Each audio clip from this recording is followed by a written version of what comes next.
everyone. I'm Jack Kramer, and this is going to be fun for me because I know I'm talking to tennis players. This instructional series brings you personal lessons from the world's outstanding players on how best to hit the tennis ball in every conceivable way. Inside information on how to play the game to the best of your ability from the best in the business. All at your fingertips to study and enjoy. Each instructor presents his subject to you exactly as if he were giving you a private lesson. You don't have to buy everything he tells you, but remember, it's what he firmly believes and what he teaches his own pupils. You'll learn a great deal about playing the game of tennis and have a lot of fun doing it. Good luck. You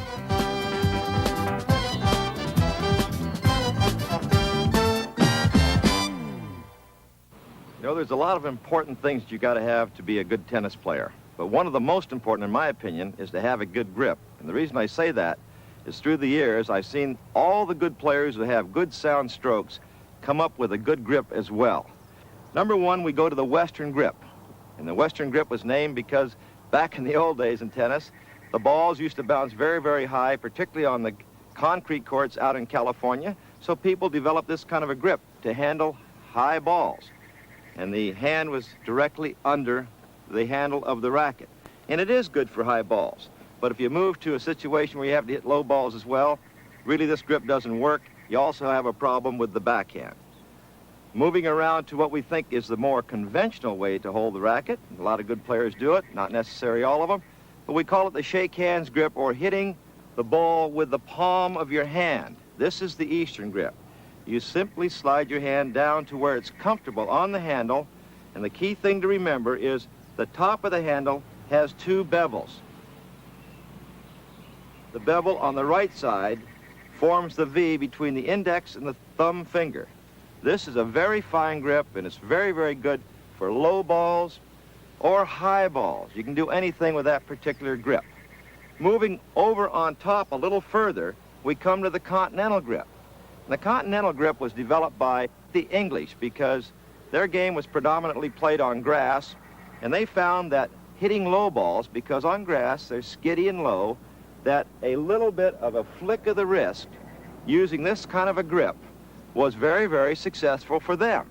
The one good thing about the Continental grip is it's identified by the V switching from the Eastern side on the top right half of the handle to the left bevel.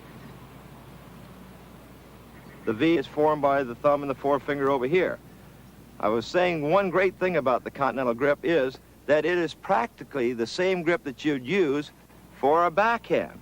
And so this is the grip that if you're going to be a single grip player, using the same grip for the forehand and the backhand, you should use this kind of a grip. It's a good one.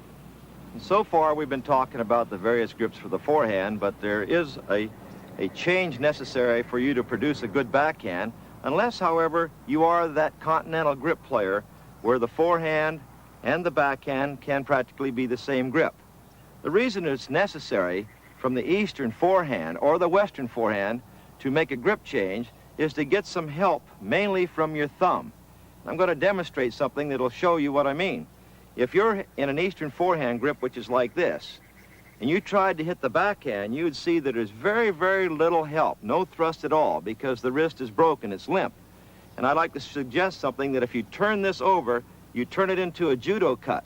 So simply turn that knuckle of the forefinger away from this side of the racket to this side, which forms the V. Immediately, you get some extra help from the thumb on the back side. Now, you don't have to use the thumb the way I'm demonstrating here, because it can get help this way, meaning you have it overlapped, and a lot of players do that. A lot of good players are a little further around here. They tend to sort of push the ball, but somewhere in between there, try to get some help from that thumb. It's very valuable for your backhand. Now, through the years, my playing career, I found out that the Eastern grip, where I was hitting the ball with the forehand like this, and the backhand over here, it worked great for me. And I'm not saying that you should use it. I'm saying that get out there and try, improvise. Somewhere in between this Western and the Continental and the Eastern in between, there's a grip for you.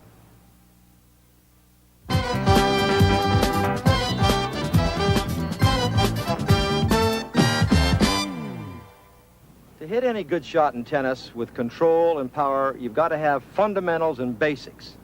To help you with the basics, why don't we go to the pros go to, Dennis Ralston.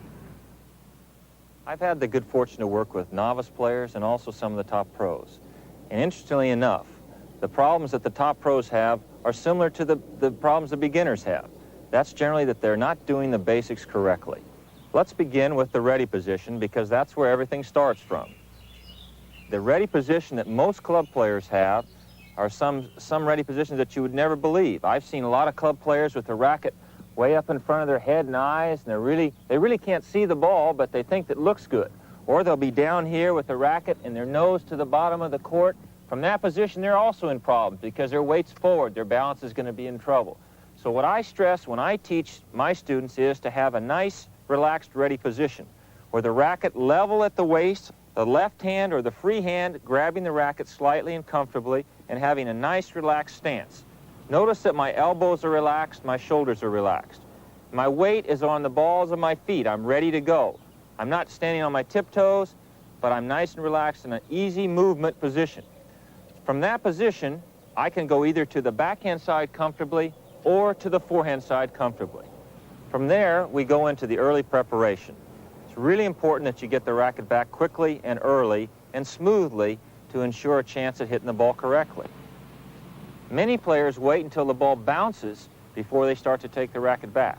The good players are the ones that the racket's back when the ball bounces. That's why the pros look effortless when they're hitting the ball.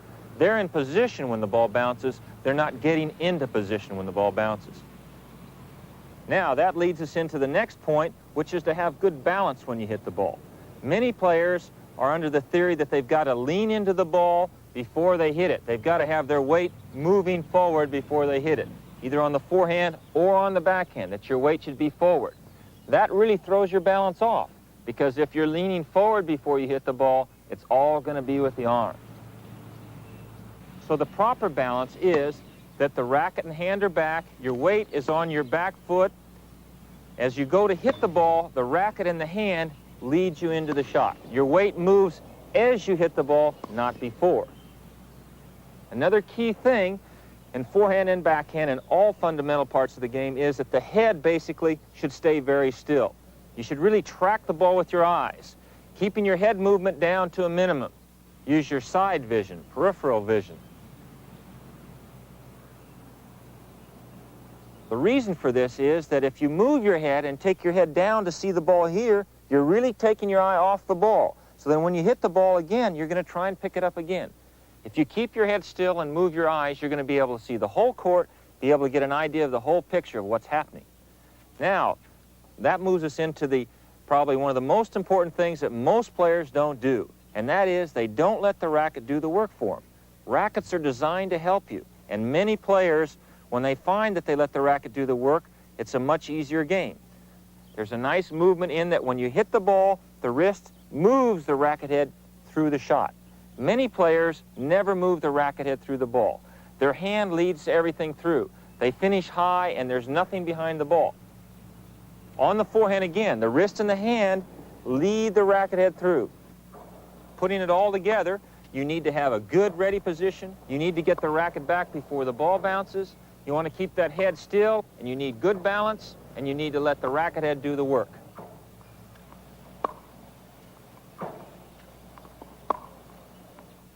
I've also noticed that good players don't seem to have a special shot because the ball bounces low or high or fast or slow. What they try to do is get the same swing, to get a groove, because it's much easier to do it that way. And how they do it is always try to collect the ball through their waist. And this means if the ball is going to bounce low, you bend your knees, use them like an elevator to collect it through your waist. If the ball is going to come high and bounce high, you can move back a little bit, but once again, collect it through your waist. By hitting the ball through your waist as many times as you can, you get a groove. You don't have to think too much. You produce more control, and you usually get more power.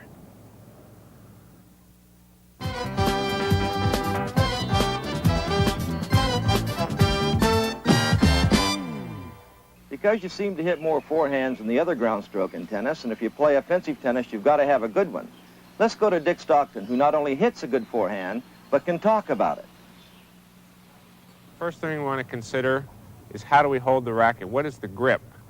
And briefly, I would say that there's no one grip that everyone should use. But the most comfortable grip, and if you're a beginner, the one you probably would want to use when you first start, is called the Eastern grip, or basically a shake hands grip, where you bring your hand down the racket and literally just shake hands with it, as if that were someone else's hand. It's a very comfortable, relaxed position. You always want to be relaxed on every stroke you hit. But it's hard to say that that's the grip you should use. So if you go watch a professional tournament and you watch 12 different players, you'll see 12 different grips, varying from the Eastern to a continental in between, or to a Western, where they literally are around the racket in order to hit topspin. So it basically, the key word is comfort. Whatever is most comfortable for you as an individual is the best way to hold the racket. There are certain key elements to the forehand, and basically they are: 1, preparation; 2, transfer of weight from the back foot to the front foot; 3, where you want to meet the ball; and 4, the follow-through. Now, how do we go from step to step? Well, basically, if you're in your ready position and your knees are slightly flexed at all times so that you can move right or left, and we're facing the net ready for the ball, and we see the ball coming to the forehand, the backswing should start so you have plenty of time to bring the racket forward. A common problem is that people don't get the racket back soon enough. They wait for the ball to hit on their side of the court, and then everything is one quick motion, and they don't really have the time to set up. The most important thing is get the racket back early. There's several ways to bring the racket back. One is straight back, which saves a little bit of time. When I was 6 years old and learning to play tennis, I learned what we called the capital C, which is a little circular motion, like you're making a C with your racket. Now, obviously, that takes more time to get the racket from here to here than if you take it straight to here. So you have to prepare even earlier. But preparation is the key word. Now, if we can get the racket back and we turn the shoulders, very important to always try to be perpendicular to the net. Sometimes it's obviously impossible to, if you're hitting the ball on the run, to get the feet turned, but the important thing is to always turn the shoulders. And the difficult thing on the forehand is that you have to tell yourself to turn the shoulders. Whereas on the backhand, to take your racket back, you have to turn the shoulders. Everything is done automatically. That's why the backhand is a more natural stroke. The forehand is an unnatural stroke because you're coming across your body in an unnatural way. So if we got to tell ourselves to turn the shoulders, and you got to keep them turned as you swing, it's very natural. This is the common fault. It's very natural. As you swing, pull your body, make everything go this way. But that's incorrect, and that's how you're going to lose control of the shot. I'm going to try to keep the shoulders turned until the stroke is finished. Like in golf, you keep your head down, everything stays. It's the same in tennis. Tennis, golf, and baseball are all very similar. The head stays still, the body stays turned. And the most important thing in all three of these sports is proper transfer of the weight from the back foot to the front foot. The forward motion starts as the ball is coming across to your side of the net, and as the ball hits, your racket should be coming forward. Now, the common fault with transfer of the weight is that most people panic. They get a little bit too excited about what they're doing, and they get the racket back, and they step forward, and then they swing. Basically, all the pace you want should come from your weight, not from your arm. It's not how hard you swing at the ball, but it's how well you time the transfer of your weight into the ball. So all this should be happening at the same time. The racket comes forward, the weight comes forward, and you meet the ball as you're moving forward, not after you've stepped forward. Now, when we transfer the weight, contact should be made at a point about even with the front foot. As you step in, the ball should be hit right there. Now, another problem that all players have, whether they're club players or professionals, is hitting the ball either too far away from the body or too close to the body. And if you hit the ball too close, you really don't see the ball as well. My father used to tell me when I was a little kid, I didn't know anything about physics, but he always said that if you see a truck in the distance, it doesn't appear to be moving very fast. And it's the same in tennis. Even though it's maybe a distance of 12 inches, you actually see the ball, it seems to be moving slower at a point out here than it is in here. You can see the ball clearer and better away from your body than in close. But then how far away from the body is the next question. The arm should never be completely straight. The elbow should be slightly bent, but a nice relaxed bend of the elbow, not tucked in. Again, we go back to golf and baseball, and we want to always think about keeping the head completely still. If your head stays down, your whole body stays down. If your head comes up, your whole body comes up. And that's when you lose control, is when you pull off of the ball. So if we can keep the head still, right at that point, if it's always looking at that point where we want to make contact, right there, and then just let the racket do the work. Now, one real big error that everyone makes is what do they do with the other hand? And I've improved my forehand considerably in the last few years by actually pointing to that spot where I think I should be hitting the ball every time. The final thing, which is very important on all strokes in tennis, but on the forehand, is the follow-through. Now, what do we do with the racket after the ball leaves the strings? It's a nice, easy, flowing stroke. The follow-through is across the body. Not straight up, but the common fault that most players have is that they hit the ball and they stop the swing right there. The follow-through is what gives the ball direction and which carries the ball over the net. Now, I've found that to help my forehand, personally, I've tried to actually I'm right-handed, I bring my right shoulder under my chin. And it helped me to really hit right through the ball and a nice straight follow-through, right under the chin. It also keeps my head down. So now we'll go through the whole stroke one time. From the ready position with the knees slightly bent, I see the ball coming to my forehand, and I immediately start my preparation. Both hands are working. It's not just one hand, you see. It's very important, if you're right-handed, to use your left hand, and if you're left-handed, to use your right hand. Helps the balance. Balance is very important. So we get prepared. The shoulders turn first, and the hips. Shoulders and the hips go together. I see the ball coming. My racket comes back to here. My feet turn sideways to the net, and then as the ball comes, I step forward and meet the ball at a position even with my front foot.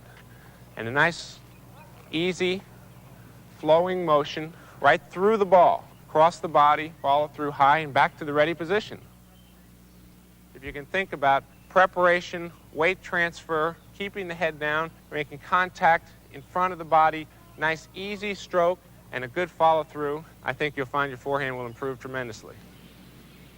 Once you feel comfortable with the basic techniques of the forehand and feel that you've mastered it and become a slightly advanced player, there's really three other ways you can think about hitting your forehand. And one is to hit it flat. Two is to put a little bit of topspin on the ball, which we see so much of today in the professional game. And three is to come under the ball, or what's called underspin. On these three strokes, the flat forehand, the topspin forehand, and the underspin forehand, two things to think about. First, one is the grip stays the same. You don't have to try to use a different grip to hit topspin or underspin or flat. And two is that on all strokes in tennis, the wrist should always be firm. A lot of people, especially on topspin, think that the way they get topspin is to turn the arm over or break the wrist, and that's the wrong idea. The wrist should always be firm in tennis. Tennis is not squash, it's not racquetball, where you use a lot of wrist. The wrist is always firm. Now, to hit the ball flat, the ball is coming to me. The idea is to come straight through the ball on the same plane, straight through it. The ball's at this plane, the racket comes from this plane, and they meet head on. The racket face is completely closed, and it comes straight through the ball. Now, if we remember the flat forehand, we came straight through the ball, and now from the same plane. But on topspin, the racket starts below the ball and comes up over it. It's called a sweeping motion, but we don't turn the wrist over and don't turn the arm over. Now, what topspin does, the ball turns over more. If it goes flat, it might not turn at all. But with topspin, it turns, and you'll see that the ball will go high over the net and then dip. Let you hit the ball hard but still keep the ball in the court. Now, the third shot is underspin, which is used very rarely. And the idea is you start actually above the ball, and the face of the racket is open, whereas on the flat shot, it was closed. We come under the ball, from behind it again, and the ball spins the other way. It spins this way, whereas with topspin, it spun the other way. You come under the ball, carries the ball deep, but the ball stays low. Recapping, in the flat forehand, we come straight through the ball, the head of the racket is closed. Topspin, the head is open, but it comes from below the ball, and you brush up over the ball, and the ball spins, and it gives you control. Underspin, the head is open again, but it comes from above the ball, and the ball spins, turns the other way, and that keeps the ball low. Topspin, the ball bounces high. Underspin, the ball bounces low. Dick Stockton was certainly right when he mentioned that quick preparation is really one of the keys to a good forehand. Because if you let the ball bounce and make a swing like that, or a swing like that, neither one of them is going to be too good. So get the racket back as soon as the ball starts to bounce. Dick also mentioned, and I agree, that there's two ways that you can take the racket back for your backswing. One is known as the capital C arc, in which you take the racket in a sort of a loop like that, or a lot of coaches prefer for beginners to take it straight back. In either way, you eventually get the racket to there, and you follow with a low to high swing. It appears to me, as you improve your game and you're going to want more power to go with your control, that it's better to take a circular swing, because what it does is get your weight to the back foot, transfer to the front foot on the follow-through, making it a better shot. The forehand was always my bread and butter shot. Maybe it was because so many balls come down the center of the court and I like to get around and hit it. But the main thing is, if you're going to be an offensive tennis player, you've got to have a good control forehand. So practice hard. It'll really help your game.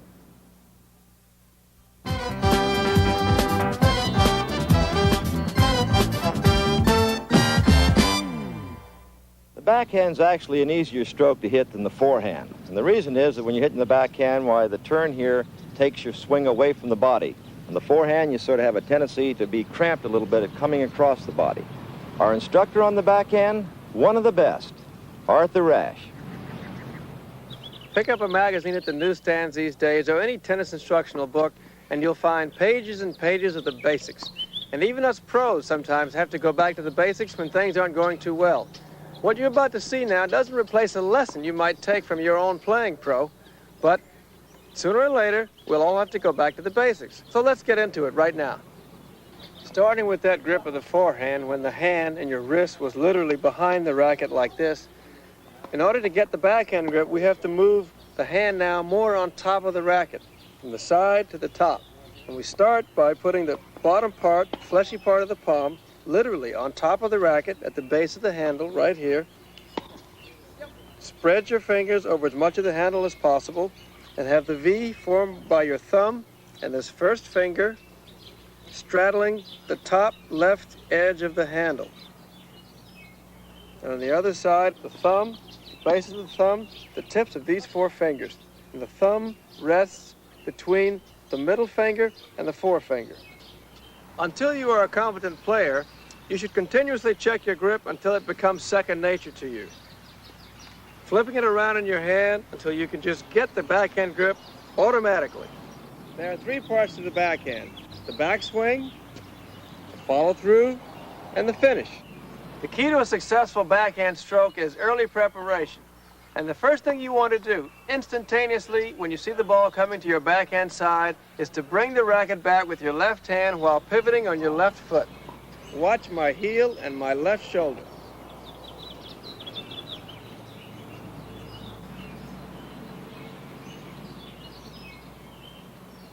Then we look at the distance the racket travels between the knee and the shoulder on the end of the backswing.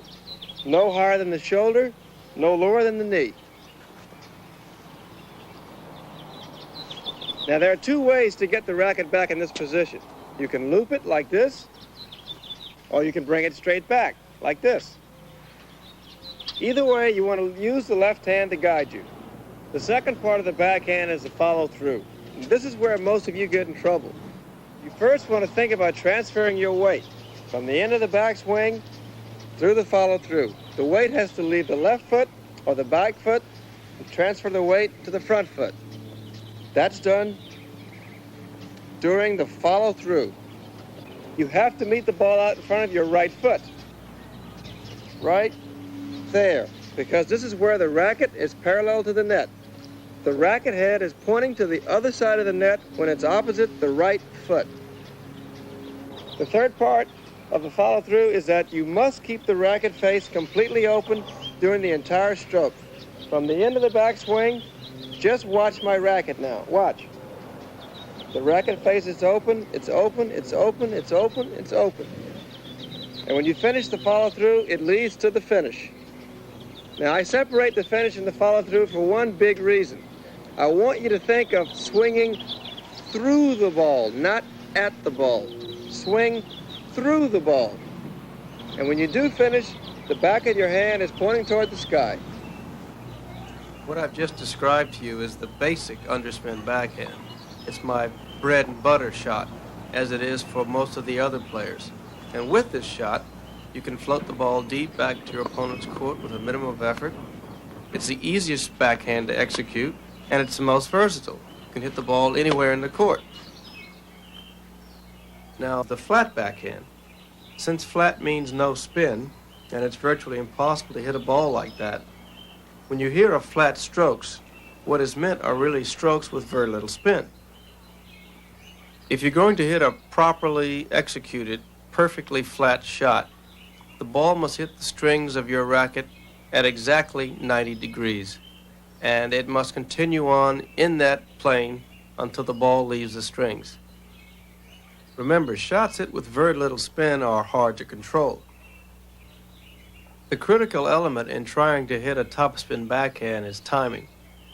And timing with the topspin backhand is very difficult because whereas with the underspin backhand, the head of the racket is open throughout the entire stroke itself, with the topspin backhand, the head of the racket is closed. Generally, the idea in the back of your mind when executing a topspin backhand is that you want to throw the racket at the ball. You want to imagine in your head, at least, that the racket is loosely held in your hand and that you are slinging the racket at the ball. Most of the world's great topspin backhand players started with a low backswing. When they are at the end of their backswing, the head of the racket is usually below the waist, or at the most below the wrist. The path of the racket head is low to high, so that you can brush up against the ball opposite your right foot as you execute your follow-through. The follow-through has to be more pronounced than the follow-through on the underspin backhand. Try to make the follow-through as far forward as possible as opposed to straight up in the air. The ball tends to fall shorter in the court when you hit a topspin backhand. The more you follow through, the more distance you'll get. Now let's talk about some of your common faults. By far, the most common fault you commit and I commit is late preparation. Now, what do I mean by late preparation? Or put another way, how many times have you heard your teacher say, your tennis pro say, get your racket back? What does get your racket back mean? Getting your racket back means one thing to you, but it means another thing to someone who's watching you. Tell me now when you watch me get my racket back if my racket's back. Is my racket back? No, it's not. My hand is back, but the racket isn't. Now my racket's back. This is the part of the racket that matters, the head of the racket. You can, one at the same time, have your hand back, but the racket won't be back. You must get the racket all the way back in the ready position. Most of you are afraid of your backhand. Admit it to yourself, aren't you? Now, what you do as a result of your fear is freeze up when you get to the area in the follow-through where you make contact with the ball, right here. You lock your elbow and you lock your wrist, and then you hit the ball when your weight's over the racket rather than when the ball is in front of you. You've got to unfreeze your elbow, unfreeze your wrist, let it flow so you meet the ball in front of you, out here, not here. Make contact out there. Most of you also bring your racket back in pieces rather than one piece like this. Isn't this what you do?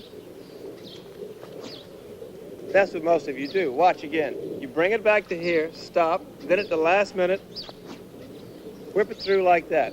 You should be bringing it back in one continuous motion, like this.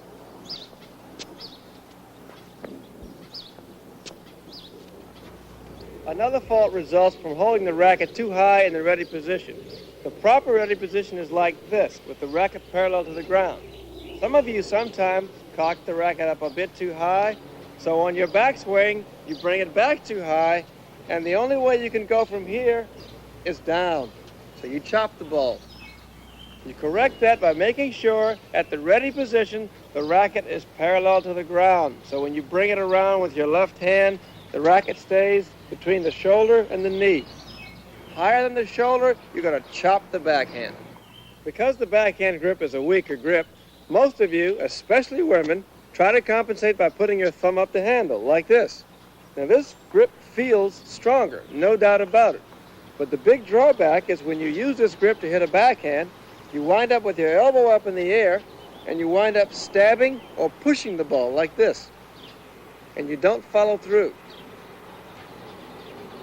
Now, to correct that, I suggest you wrap the finger, the thumb around the handle, spread the fingers on the handle like that, drop the elbow, keep the elbow down, and use your left hand and swing naturally, keeping the elbow down, meeting the ball in front of the right foot. Well, that's the backhand. Now remember these two keys to a successful backhand. First, early preparation. Get that racket head back as soon as you see the ball coming. And secondly, remember to hit through the ball, not at the ball. I was really pleased that Arthur Ashe, who truly had one of the great topspin backhands that I've ever seen, chose to emphasize, however, the importance of the underslice backhand.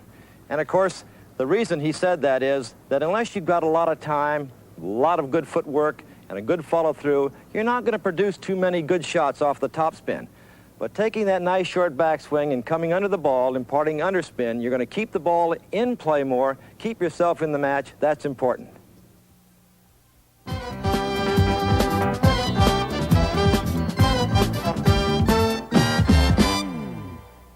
When people talk about new developments in tennis, I immediately think of the two-handed backhand because there's just more and more good players that seem to be using it. And the reason I think everybody uses it, they get good control, and of course they get that good natural topspin. And here to tell us about the two-handed backhand is Tom Gorman. Some of the best players in the world use two-handed backhands. It hasn't been happening for very long, so there's been a lot of talk on the good points about it, the bad points about it. I think generally you'll find that the players that are using the two-handed backhand, among them Borg, Chris Evert Lloyd, Eddie Dibbs, Harold Solomon, Gene Mayer, when they all started, most of them used it because they weren't strong enough to hold it with one hand, so they used it for strength and power, where now it's developing as a shot for deception. The idea being that in a two-handed backhand, you can wait a little longer for the ball to come to you than on a one-handed backhand. Some of the more general mechanics about the two-handed backhand, starting with the grip, most of the players use an Eastern backhand, and then the left hand comes over just naturally.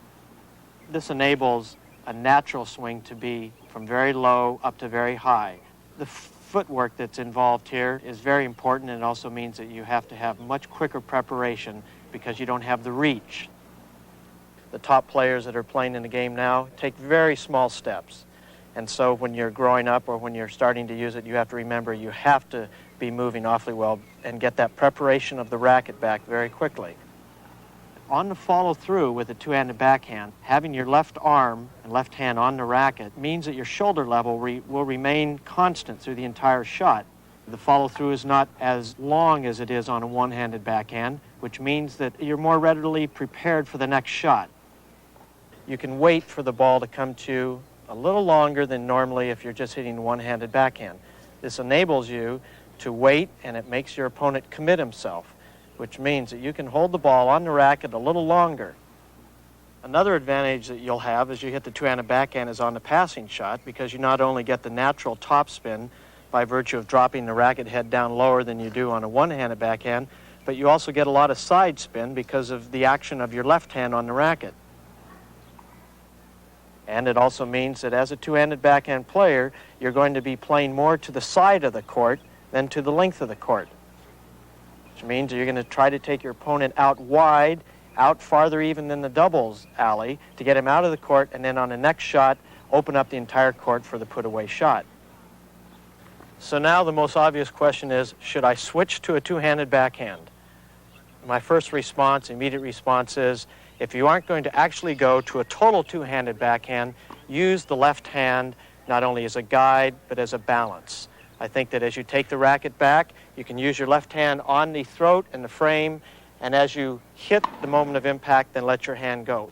But I believe that as you hit the ball, the left arm and the left hand is a very important and a very vital part of the backhand, whether it's a two-handed backhand or a one-handed backhand. As Tom Gorman correctly pointed out, there certainly are a lot of plus and minuses for the two-handed backhand. One thing is for certain, it does give you an easy way of getting lift or topspin on your backhand shot. I know for sure there's a lot of fine young men and women out on the circuit using it and making a ton of money. So I would suggest for any of you who are having trouble with your one-handed backhand, give the two-hander a try. It might just be what you need.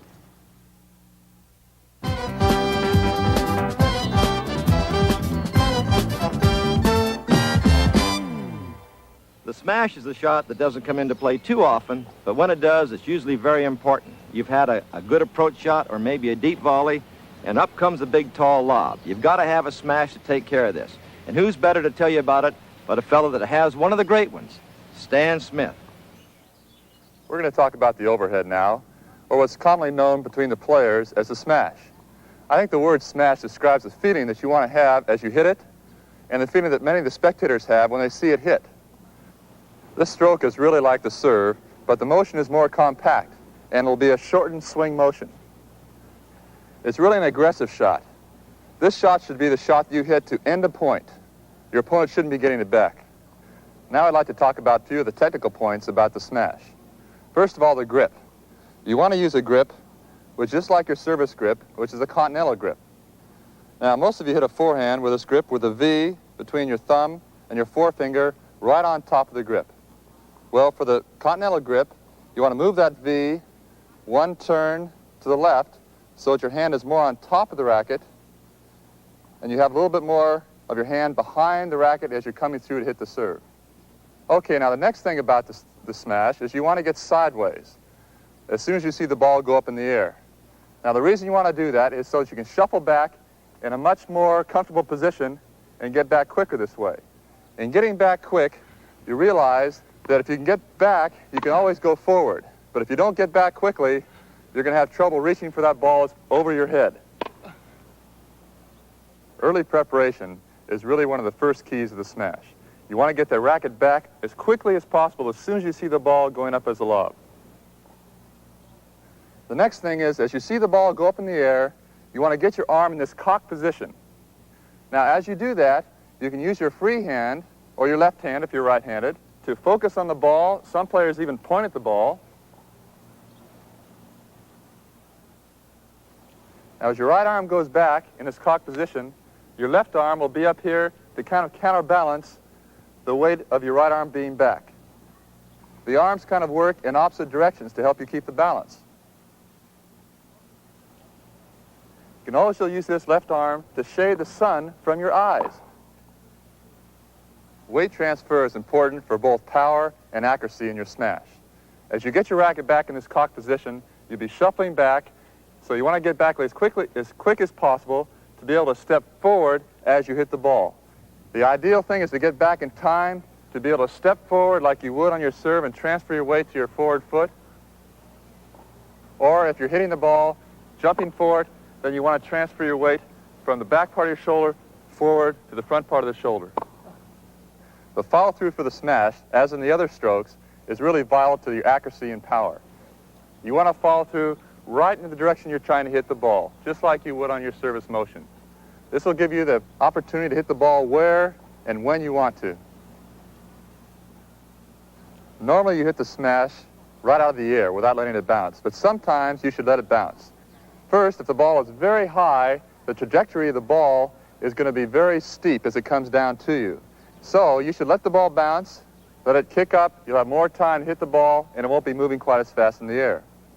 Secondly, if the ball bounces or goes back very deep in the court, you probably won't be able to knock off the smash anyway. So you should get back, get behind the ball, take your time, and just try to hit the smash right down the center and try to get to the net and work up for the next shot.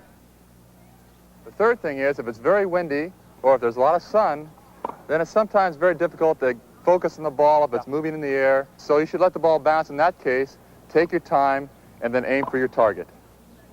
Now I'd like to talk about one of my mother's favorite shots. That's the high backhand smash. It's also my favorite shot, and I think it's because I was a little bit lazy, and I didn't get around and hit those overhead smashes as well as I should have, and I took the balls over here on my backhand side. The keys to hitting a good backhand smash are, first of all, you want to get sideways, just like you did on the other side. Get your racket back here in a very high position, and also get your weight back so that you can transfer your weight as you hit the ball so that your weight will be going forward, your arm will be going forward, and of course, as you hit it, your wrist will be going forward. Now, if you don't get sideways enough, the tendency is to hit the ball with an open position, or in other words, facing the net. In this position, it's very hard to get any power, and there's a tendency to slice the ball. Now, one of the keys to helping you hit a good smash is you should have a target in your mind, a target of where you're trying to hit the ball. Try to aim for the T formed between where the service line and the center service line, in the middle of the court. In other words, if you're a little bit off to the right, you'll still be in the court, or you're a little bit off to the left or forward or back. Now, another key that will help you with a smash is as you go back, think about turning the back of your left shoulder towards your opponent. This will force you to turn sideways. And from this position, all you have to do is make contact, and the turning of your body will give you the power that you need. Remember that you don't really have to hit the ball hard in the smash, but it's even more important to aim it in a position in which your opponent can't get to. In seeing players play tennis all around the world, these are the common faults I see with a smash. First of all, there's a fear of hitting the smash. Now, this is the most important point because the only way to correct that is to hit as many smashes as possible. So get your buddy out there on the court and have him throw up a lot of lobs and get back and hit as many of those smashes as you possibly can, aiming for a target, and that will improve your smash very rapidly. One of the common faults is facing the net when they hit the smash. In other words, you're facing like this and hitting the smash like this. This way, you don't get any shoulder rotation or weight transfer into the shot.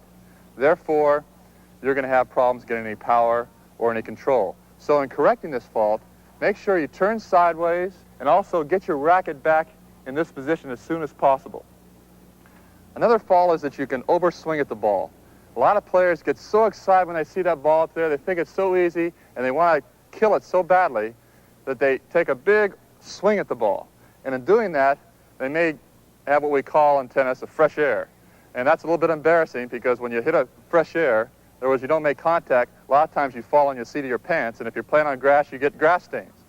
Make sure you get your racket back in this position very quickly so you aren't taking a full swing as you're hitting the ball. The next thing is many people duck their head as they hit the smash, just like they do on the serve. They'll look like this. So the way to correct that fault is make sure you watch the ball, hit the racket, and don't think about where it's going, because you know where you're trying to hit it. But if you can make the ball hit that center of your racket, then you're not going to have any problems in consistency in hitting a good smash. The other thing is, as I mentioned before, you can get too eager when you see that ball up in the air. So try to take your time, be calm, make sure you think about getting in position, and then when the ball's in the right place, swing at it and put the ball away. It's really important you go out and practice that smash, because remember, when you hit that smash well, it's a winner. I've always enjoyed seeing Stan Smith hit that high backhand overhead, and he's about the only fellow I could ever remember putting a placement away on it. But for you, I would think that when the ball's coming high to your backhand, think conservatively. Keep the ball in play. Don't miss it. Then, on the other hand, when a ball's very, very high, a deep lob, I don't think you're going to put too many of them away if you're behind the baseline on the bounce. I would let it bounce and play it carefully. The same thing goes if the ball's coming straight down on your head. You're just not going to put many of those away. But finally, when you've worked hard, you got your opponent out of position, and you're in there for the kill, really move in and take care of it, Stan Smith style.